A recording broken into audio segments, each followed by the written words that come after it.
शिवसेना फुटली, नाही फुटली तर तुम्ही अजूनही एकत्र येऊ शकता का? अजूनही एकत्र येऊ शकता का? हे अख्ख्या महाराष्ट्राचं काय म्हणतात स्वप्न आहे. नाही, हे बघा, प्रश्न असा आहे ना की या सगळ्या याच्यामध्ये कुठच्याही मोठ्या गोष्टीसाठी मला असं वाटतं आमच्यातले वाद, आमच्यातली भांडणं, आमच्यातल्या गोष्टी या किरकोळ आहेत. महाराष्ट्र खूप मोठा आहे हो, कळलं का? या महाराष्ट्राच्या अस्तित्वासाठी, मराठी माणसाच्या अस्तित्वासाठी ही भांडणं आणि हे वाद आणि ह्या सगळ्या गोष्टी अत्यंत क्षुल्लक आहेत, अत्यंत क्षुल्लक आहेत. त्याच्यामुळे एकत्र येणं आणि एकत्र राहणं यात काही मला फार कठीण गोष्ट आहे अशातला मला वाटत नाहीये. परंतु विषय फक्त इच्छेचा आहे. हा एकट्या माझ्या इच्छेचा नाहीये विषय आणि माझ्या काही स्वार्थाचा पण विषय नाहीये. मला असं वाटतं आपण लार्जर पिक्चर बघणं गरजेचं आहे. महाराष्ट्राचा स्वार्थ मी पाहतोच आहे.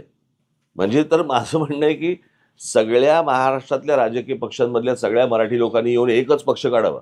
माझं म्हणणं तेच होतं. म्हणजे आता कसं समजा, म्हणजे आता एकत्र येणं शक्य नाही, तर आता जेव्हा ही शिंदे सेना झाली म्हणजे शिवसेना झाली, नाही पण तू टेक ओव्हर करायला हरकत नव्हती. म्हणजे not as a take over, तसं नाही, त्याच लोकांना घेऊन ते एक युनायटेड वी स्टँड. त्या पिठावर रेगोट्याने मारत.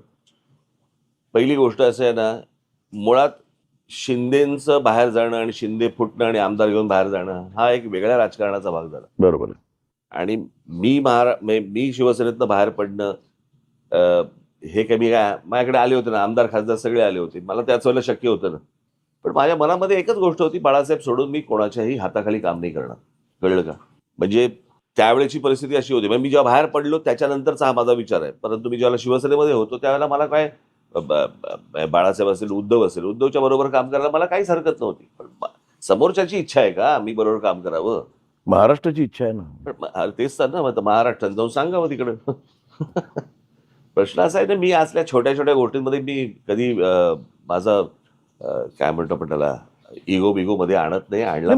माझं दुःख काय आहे की आज काही प्रॉब्लेम झाला म्हणजे मराठी पाट्या म्हणा, टोल म्हणा, मराठीचा कुठे वापर होत नाही कुठल्या त्या कॉमेंट्री म्हणा, किंवा मराठी माणसाच्या नोकरीत काही प्रॉब्लेम झाला, तिकडे त्याला काही प्रॉब्लेम झाला, तिकडे सगळीकडे मनसे लागते.